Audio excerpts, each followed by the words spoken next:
تو نہ تو یہ قابل ایمان ہے اور نہ ہی قابل عمل ہے۔ پھر دیکھیے کہ اللہ تعالیٰ نے دین انسانوں کے لیے رکھا ہے نا، جن کو اللہ نے عقل دی ہے۔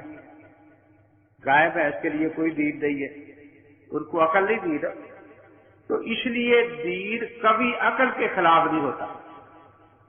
ایک یہ ہے کہ عقل سے کچھ ورا ہو،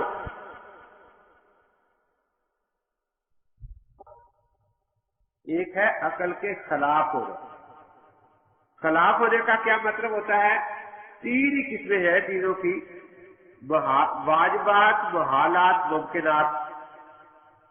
واجبات کہتے ہیں جس کو عقل ضروری جانے، 2 اور 2 4، عقل یہی کہتی ہے۔ آپ کو شک ہو 2 اور 2 لڑکے کھڑے کر کے گننے 4 ہوں گے، 2 اور 2 کتابیں رکھ کر گننے 4 ہوگی، 2 اور 2 لڈو رکھ کر گننے۔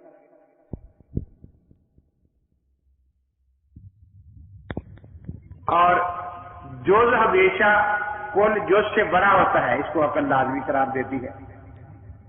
یہ الماری جو ہے اس سے یہ کمرہ واقعی بڑا ہے،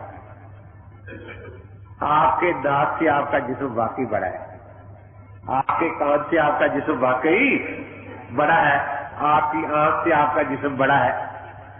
تو کل جز سے بڑا ہوتا ہے۔ ایسی باتیں جن کو عقل یقینی جانے، ضروری جانے، اس کو واجبات کہتے ہیں۔ اور ایسی باتیں جن کا عقل بالکل رد کرے کہ یہ بآ ہی نہیں سکتی عقل میں کہ 2 اور 2 7 ہوتے، یہ تو عقل نہیں مانتی نا۔ کہ جز کل سے بڑا ہوتا ہے، جز کل سے بڑا ہوتا ہے، ان چیزوں کو محالات کہتے ہیں، عقل نہیں مانتی ہے۔ تیسری چیز ہے جس میں عقل کوئی فیصلہ کر ہی نہ سکے۔ یہ دروازہ یہاں سے 40 فٹ ہے، 45 ہے یا 50 ہے، اگر اس میں کوئی فیصلہ نہیں کر سکے، فیتا ہی فیصلہ کرے گا نا آ کے کہ کتنے فٹ ہے۔ تو جس میں عقل نہ اس کو واجب جانے نہ اس کو محال جانے، ایسی ساری باتوں کو ممکنات کہتے ہیں۔ عقل اس میں کوئی فیصلہ نہیں کر سکتی، اس میں فیصلہ خبر صادق کرے گی کہ فلاں آدمی زندہ ہے یا فوت ہو گیا ہے، عقل کوئی فیصلہ نہیں کر سکتی۔ کوئی خبر ہی آئے گی کہ وہ زندہ ہے، وہ فوت ہو گیا ہے، اگر وہ خبر صادق ہوگی تو ہم اس کو مان لیں گے۔ وہ ذات جو ہے یہ خلاف عقل نہیں ہوتے، خلاف عادت ہوتے ہیں اور بالکل ممکن ہوتے ہیں۔ اس لیے اگر خبریں صادق سے ثابت ہو جائے تو ان کو ماننا چاہیے۔ اگر خبر ہی صحیح نہ ہو تو پھر ہم کہیں گے کہ اس کی خبر صحیح ہے، روایت کی سند صحیح نہیں۔ تو اب ان کا عقیدہ یہ ہے جو محالات میں سے ہے کہ 3 1 1 3، توحید فی تثلیث اور تثلیث فی توحید۔ باپ بیٹا روح القدس 3 خدا ہے، 3 1 ہے، 1 3 ہے۔ اب اس عقیدے کو عقل بالکل محال جانتی ہے نا۔ آپ 3 انگلیاں کھڑی کریں اور کسی بچے کو کہیں کہ 1 ہے، وہ مانے گا؟ آپ بچے کو 3 شیپ دیں، آہستہ سے 2 چھپا لے، چھوٹے بچے کو جس کو گنتی بالکل نہیں آتی وہ بھی رونا شروع کر دے گا، یا نہیں؟ تو 3 لڈو دے، پھر 2 اٹھا لے۔ اگرچہ اسے 1 اور 3 کا حصہ لفظ سے زبان سے نہ بول سکے، لیکن رو کے بتا دے گا کہ 3 1 نہیں ہوتے، 1 3 نہیں ہوتا۔ تو بچے بھی جانتے ہیں۔ کسی عیسائی سے پوچھے کہ آپ کے باپ 3 ہے نا، وہ لڑنا شروع کر دیتا ہے۔ جب 1 3 ہوتا ہے، 3 1 ہوتے ہیں۔ کسی عیسائی عورت سے پوچھے کہ تیرے 3 خاوند ہے نا، وہ لڑنا شروع کر دیتی ہے۔ لیکن خدا کے بارے میں کہتا ہے کہ خدا 1 بھی ہے، 3 بھی ہے۔ اب آپ 3 چیزیں رکھ کر ان سے پوچھے، 3 تھپڑ مار کر 1 گرے تو گرنے دیتے ہیں۔ یہ جگہ مناظرہ تھا 3 طلاقوں کے مسئلے پر، صبح سے جھگڑا چل رہا تھا۔ وہ نمبردار بیچارہ بڑا تنگ آ گیا، سے کہا کہ بس یہی ہے کہ علماء کا ہمیں ادب احترام کرنا پڑتا ہے، ورنہ آپ کسی کی مانتے تو ہے نہیں، عورتوں سے زیادہ ضد آپ کی خراب ہے، عورتیں بھی اتنی ضدی نہیں ہوتی جسے مولوی کہتے ہیں۔ اور اب تو میں بالکل تنگ آ گیا ہوں، میرا تو دل چاہتا ہے کہ اکٹھا کر کے سب کی پٹائی کروں لاٹھیوں سے۔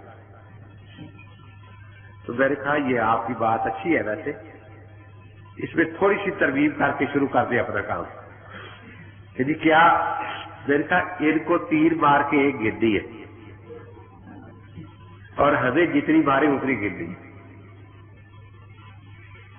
ہاں کہتا اچھا، تو سے پوچھا کہ بھی تیر مار کر ایک گرے گرے تمہیں؟ کہ نہیں جی تیر گریں گے۔ کہ جب لاٹیاں تیر ہوتی ہے پھر طلاق تیرے کی تیر گڑی ہوتی ہے، وہ کہ ایک ہو جاتی ہے؟ اب صبح سے کہہ رہے تھے تیر طلاق ایک ہوتی ہے، تو نظر پوچھے کہ لاٹیاں تیر لگیں گی، تیر گرو گے ایک گرو گے؟ کہ جی تیر، کہ آپ کیوں تیر گرو گے؟ طلاق ہی گرتے ہو تیر۔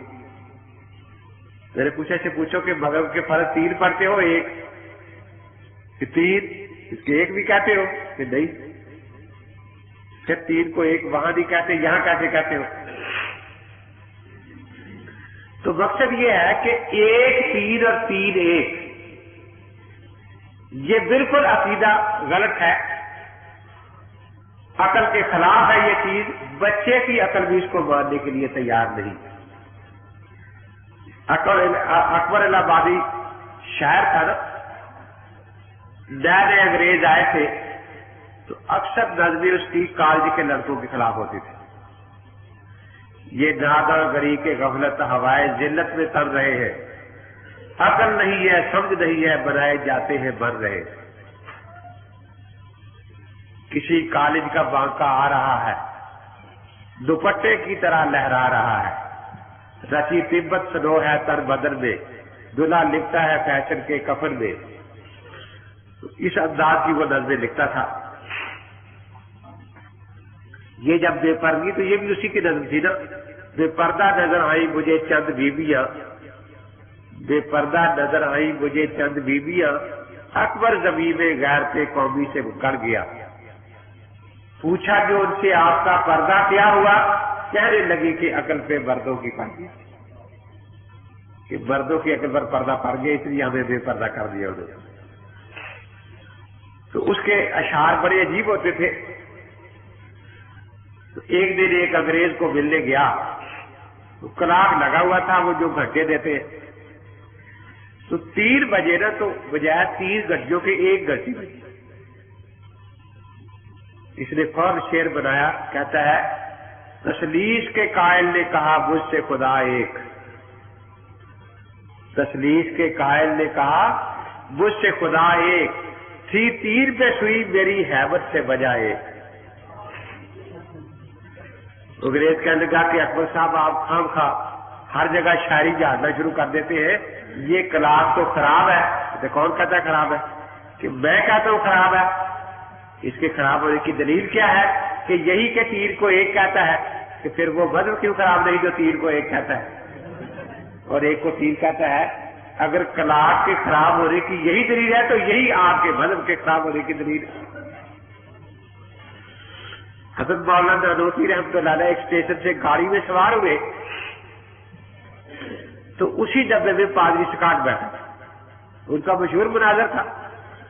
مولانا کو دیکھ کر وہ گھبرانے لگا، اب یہ کوئی بات شروع کر دیں گے۔ مولانا نے تھوڑی دیر کے بعد فرمایا کہ پادری صاحب میں نے طب بھی پڑھی ہوئی ہے، طب، تو اگر آپ اجازت دیں تو میں ذرا آپ کے سر کو معائنہ کرنا چاہتا ہوں۔ کر لیں۔ سر یوں جھکا دیا، مولانا کبھی یہاں انگلی رکھتے ہیں، کہیں یہاں سے دباتے ہیں، کبھی یہاں سے دباتے ہیں، دباتے رہے۔ تو پوچھا جی آپ کیا تلاش کر رہے ہیں؟ کہ وہ کھانا تلاش کر رہا ہوں جو خراب ہو گیا، ایک کو 3 کہتا ہے، 3 کو 1 کہتا ہے۔ اس دماغ میں کھانا خراب کون سا ہو گیا ہے جو 3 کو 1 اور 1 کو 3 کہتا ہے؟ ایک واقعہ اسی قسم کا تاریخ میں لکھا ہے کہ جب شروع میں یہ آئے تو مدراس میں انہوں نے اپنا مشن بنایا پہلا، تبلیغ وغیرہ شروع کی. تبلیغ ان کی کیا ہوتی ہے؟ اغوا ہوتا ہے نا، جیسے قادیانی نوکری یا چھوکری کا جھانسا دے کر مرزائی بناتے ہیں نا، تو یہ اغوا ہے، تبلیغ تو نہیں ہے نا. تو ایک ہندو مر گیا، اس کے چھوٹے چھوٹے 3 بچے تھے. یہ عیسائی ان کو اٹھا کے لیا گرجے میں، ان کی پرورش کی، ان کو عیسائی بنا لیا. چند سالوں کے بعد پیچھے سے کوئی انسپیکشن ٹیم آئی کہ پتہ کریں ہم لاکھوں روپے پادریوں کو بھیجتے کوئی کام بھی کرتے ہیں یا نہیں. تو آ گئے، جسے آ گئے جس وقت انسپیکٹر صاحب نے پوچھا کہ بھئی کوئی خداوند یسوع مسیح کی نئی بھیڑیں بھی بنی ہے. وہ بھیڑیں کہتے ہیں نا اپنے آپ کو، نئی بھیڑیں بھی بنی ہے. اس کا یہ 3 نئی بھیڑیں ہیں. اچھا، ان کو عیسائیت کا عقیدہ اچھی طرح سمجھا دیا ہے، ایمانیات کا عقیدہ سمجھا دیا. امتحان لے لو کہ جی لے لو. انسٹرکٹر جب آتا ہے تو بڑے نتیجے بنتے ہیں. ہمارے ایک دفعہ انسٹرکٹر آیا، ایک 4تھی جماعت کا امتحان لینے لگا. اس میں لکھا تھا چونکہ، اردو سن رہا تھا چونکہ، تو لڑکے نے پڑھا چور کا. انسٹرکٹر نے پوچھا تو کیا پڑھتا ہے؟ یہ چور کا. کہ بھئی دوسرے لڑکوں نے ہاتھ کھڑا کیا، تو بتا کہ جی چور کا. سب چور کا ہی بتائے. ماسٹر صاحب پاس کھڑے تھے، کہا کہ ماسٹر صاحب یہ کیا پڑھایا آپ نے؟ کہ جی بدماش ہے، میں تو صحیح پڑھا تھا، چنکا.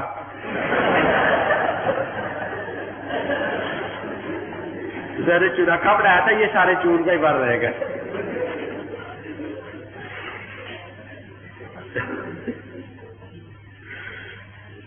ایک دفعہ ایک ہیڈ ماسٹر صاحب مجھے کہنے لگے، وہ بریلیوں کا مکتبہ کھلا نا، مکتبہ رضویہ میں، تو مجھے کہتا ہے مولوی صاحب وہ کتابوں کی ایک نئی دکان کھل گئی ہے. میں سمجھ تو گیا وہ بھی بریلوی تھا، بہت کتابیں اس میں مل رہی ہے. تو اس کا کیا نام ہے؟ مکتبہ رضویہ. مکتبہ رضویہ ہائی اسکول کا ہیڈ ماسٹر ہے. پھر میں نے اسے لطیفہ سنایا کہ میں جب پاکستان بنا میں 7ویں جماعت میں تھا، یہی اکاڑے میں.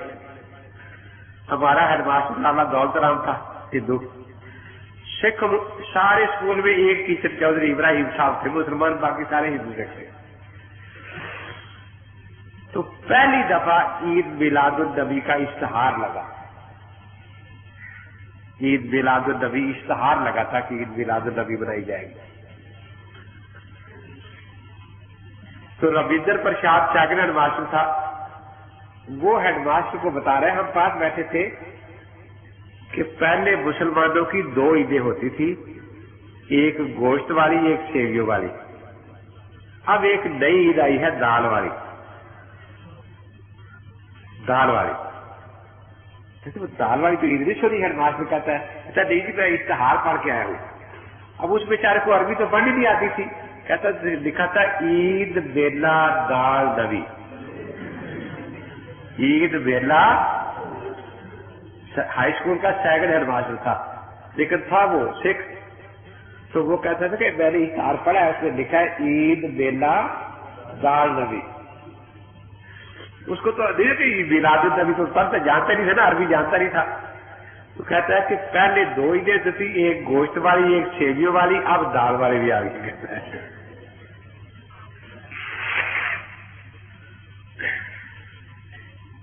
اس سے پہلے کیا بات چل رہی تھی؟ 3 لڑکوں والی.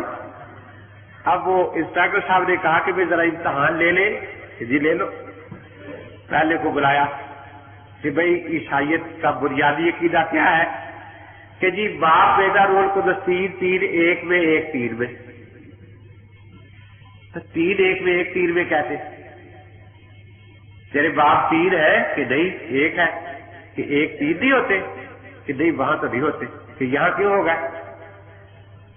جی پتہ نہیں، ہمیں تو پادری صاحب نے اتنا رٹایا، وہ رٹا ہوا ہے، وہ تو پورا یاد ہے. 1 3 میں 3 1 میں، 1 3 میں 3 1 میں. قاضی صاحب کی طرف دیکھا کہ بس یہی کچھ یاد کرایا ہے کہ جی میں تو بڑی محنت کرتا ہوں، یہ یاد ہی نہیں کرتے سبق. تو چلا کر دوسرے کو بلایا. ابھی کیا بنیادی عقیدہ عیسائیت کا؟ باپ بیٹا روح قدس تین ایک میں ایک تین میں. تو کوئی تشریح؟ جی تشریح تو یہی ہمیں یاد کرایا ہے، البتہ اتنا یاد ہے کہ ان تین خداؤں میں سے ایک کو یہودیوں نے مار دیا تھا سولی پر، اب دو رہتے ہیں. دیکھا کم وقت تسلیث کہاں رہی جب دو رہے تو. کہ پادری سے کہا کہ تو کہتا یہ زیادہ ہوشیار ہے. اچھا ہوشیار ہے، خدا ہی ختم ہو گیا، تسلیث کا نام ہی مٹ گیا، اس کو بگا دیا. تیسرا آ گیا کہ جی وہ تو بہت ہی ہوشیار ہے، اللہ کے شاگرد ہے. کہ ہاں بھائی اپنے مذہب کا بنیادی عقیدہ کیا ہے کہ جی باپ بیٹا روح القدس تین ایک میں ایک تین میں. کہ بھی یہ تو سارے بنا گئے، کوئی تشریح بھی کرو. یہ تشریح یہی ہے کہ جب ایک مرا تو تینوں مر گئے، ہمارے پاس نہ تشریح ہے نہ توحید ہے. جب ایک تین ایک ہوتے ہیں تو ایک مرا تو تینوں ہی مر گیا کہتا ہے. اس لیے ہمارے پلے میں کچھ نہیں، نہ توحید ہے نہ تشریح سے خالی ہے. اب جناب انسپیکٹر صاحب نے سرخ کے نکالی پادری کی طرف. کیا پڑھاتے ہو؟ وہ ہاتھ باندھ کے کھڑا. اس نے کہا جی مجھے خود نہیں پتا یہ کیا ہے، اتنا ہی پتا ہے کہ تین ایک ایک تین. عقل سمجھ میں تو آتا نہیں. تو اب آپ آ گئے، آپ سمجھا دیں، میں وہی رٹوا دیا کروں گا. اب بات آ گئی انسپیکٹر صاحب پر. وہ کہتا ہے کہ دیکھو بات یہ ہے کہ یہ وہ راز ہے جو خدا آج تک جبریل کو بھی نہیں سمجھا سکا. شیعہ تو کہتے ہیں نا کہ خدا نے جبریل کے کان میں دست خلافت بتا دی تھی، اور جبریل نے آ کے حضرت علی کے کان میں بتا دی تھی دست خلافت. وہ اتنا تو کم کم بات ہے. یہ کہتے ہیں کہ نہیں اللہ سمجھا ہی نہیں سکا. اس لیے یہ جو ہے یہ بات عقل اور سمجھ میں آنے والی نہیں. بس اس طرح یاد کرتے رہو تین ایک ہے ایک تین ہے، تین ایک ہے ایک تین ہے، بس. تو جس مذہب کا بنیادی عقیدہ جو ہے وہ عقل کے اتنا سخت خلاف ہے کہ کوئی عیسائی یہ نہیں کہتا چار ایک ہے ایک چار ہے. کسی عیسائی کہو لکھ دو دو ایک ہے ایک دو ہے. کوئی عیسائی لکھ دے تین ایک ہے پانچ ایک ہے ایک پانچ ہے، کبھی نہیں لکھتا. لیکن کہتے تین ایک ہے ایک تین ہے. تو مقعد مولانا دانوتوی رحمۃ اللہ تعالی علیہ کوئی کھانا خراب ہی ہو گیا نا دماغ کا، جو تین کو ایک اور ایک کو تین کہتا ہے. تو اس لیے ان کا بنیادی عقیدہ ہے تثلیث فی توحید، توحید فی تثلیث. وہ عقل کے بالکل خلاف ہے. تو جو دین عقل کے خلاف ہو وہ انسانوں کا دین نہیں ہو سکتا. دوسرا ان کا عقیدہ بڑا کفارے کا ہے. کہتے کفارہ کہتے ہیں جھانپ دینے کو. تو اس کی بنیاد انہوں نے اس پر رکھی ہے کہ حضرت عیسیٰ علیہ السلام نے، آدم علیہ السلام نے گناہ کیا تھا. اللہ نے فرمایا تھا کہ گندم کا دانہ نہ کھانا. انہوں نے اللہ کی نافرمانی کی اور گناہ کیا. اللہ تعالیٰ نے اس گناہ کی پھر سزا دی. کیا سزا ملی؟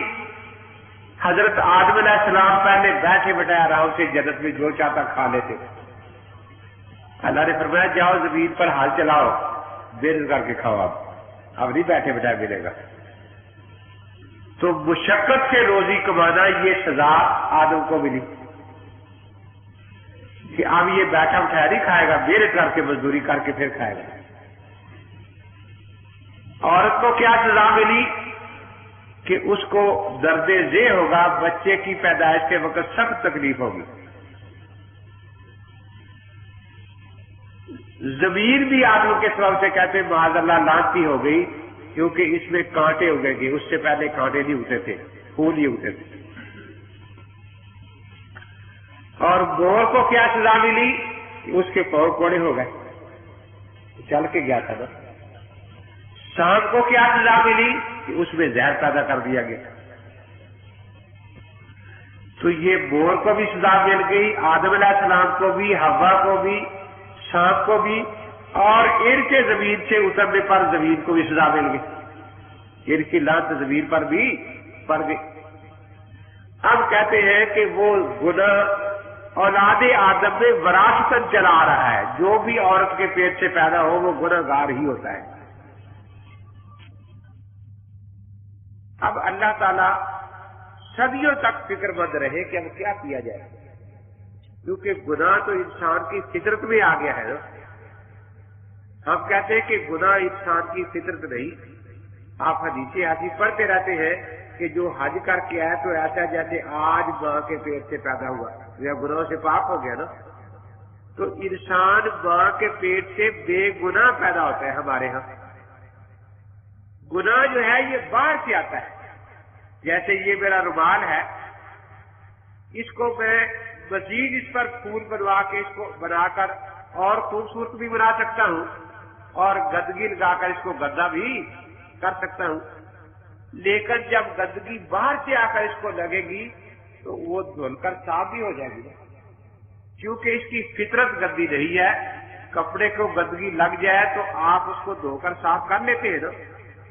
ہاں، جہاں فطرت ہی گندی ہو دل سے ہے، مثلا آپ 1 کلو پخانہ لے کر بیٹھ جائے دھونا شروع کر دیں تو کتنا نکال لیں گے اس میں سے پاک؟ وہ تو دل سے ہے نا، فطرت نہیں گندگی ہے نا۔ پیشاب ایک سے لے کر اس کو دھونا شروع کر دیں تو کتنا پاک نکل آئے گا اس میں سے؟ کچھ بھی نہیں نا۔ تو گویا اسلام میں انسان جو پیدا ہوتا ہے وہ بے گناہ پیدا ہوتا ہے، عیسائیت میں انسان پخانے کی طرح دست عین ہے، 100 توبہ کرے جو چاہے کرے، اس کا وہ جو باروسی گناہ فطری ہے وہ دھلتا ہی نہیں۔ اب اللہ تبارک و تعالیٰ سوچتے رہے کہ اگر میں ساری نسل آدم کو جہنم میں پھینک دوں تو میری رحمت کہاں ہوگی، اور اگر رحم کر کے سب کو معاف کر دوں تو گناہ کی سزا نہیں ملی، عدل کہاں ہوگا؟ اب اس بارے میں کہ عدل اور رحمت کا جوڑ کس طرح ہو، اللہ تعالیٰ صدیوں تک پریشان رہے۔ پھر سوچا کہ انسان تو سارے گناہ گار ہیں، میرا بیٹا جو ہے وہ گناہ سے پاک ہے، تو یہ اگر جا کر قربانی دے دے، سب کی طرف سے کفارہ بن جائے، تو پھر ساری نسل آدم کے گناہ معاف ہو جائیں گے۔ تو کہتے پھر عیسیٰ علیہ السلام آئے، انہوں نے فرمایا، مثال انجیل میں ہے کہ ایک مالک نے باغ لگایا اور اس میں رکھوالے بھیجے، وہ باغ خراب کر دیتے تھے پھل سارے۔ جو کوئی نوکر ان رکھوالوں سے لینے آتا تو وہ اس نوکر کو بھی مارتے۔ آخر مالک نے اپنا بیٹا بھیجا کہ جاؤ بھی تو مالک ہے نا، تو لے کے آ وہاں سے پھل۔ تو انہوں نے اس کو بھی پکڑ کے مارنا شروع کر دیا۔ تو گویا ساری دنیا بیمار تھی، تو جیسے کہیں وبا عام ہو تو حکومت کوئی ڈاکٹر بھیجتی ہے نا، جاؤ انجیکشن لگاؤ۔ اب گاؤں والے سارے انکار کر دیں کہ ہم نہیں لگواتے انجیکشن۔ ڈاکٹر گیا تھا انجیکشن لگانے کہ لوگوں کو فائدہ ہو، وہ مانے نہیں۔ اب ڈاکٹر نے کیا کیا، مار مار کے سر پتھر بھی اپنا سر پھاڑ کے مر گیا وہاں۔ تو اس کے مرنے سے وہ سارے بیمار تندرست ہو جائیں گے نا؟ کیا خیال ہے؟ اب کہتے ہیں کہ انہوں نے نہیں مانی اللہ کے بیٹے کی، تو اللہ کے بیٹے نے خودکشی کر لی کہ اچھا نہیں مانتے تو میں مرتا ہوں۔ تو اللہ تعالیٰ نے وہ عیسیٰ علیہ السلام 3 دن پھر دوزخ میں رہے معاذ اللہ، صلیب پر مر کر، اور اس سے اللہ تعالیٰ نے سارے گناہ جو موروثی تھا اس کو معاف کر دیا۔ لیکن ہم پوچھتے کہ کہاں معاف ہوا، کوئی معافی کا اثر؟ کیونکہ گناہ کی سزا آدم علیہ السلام کو کیا ملی تھی کہ محنت مشقت سے کمائے گا، یہی تھی نا۔ تو اب عیسیٰ علیہ السلام کے صلیب پر مر جانے سے اگر گناہ معاف ہو گیا تو اب تو پھر سب کو جنت کی طرح بیٹھے بٹھائے ملنا چاہیے نا۔ چلو ہمیں نہ ملتا، عیسائیوں کو تو ملتا نا، لیکن عیسائیوں کی قسمت میں کھانا ہی جب ہوتا ہے کہ پہلے اس کا دنیا کا پخانا دیکھتے ہیں، یہی کام ہے نا ان کا۔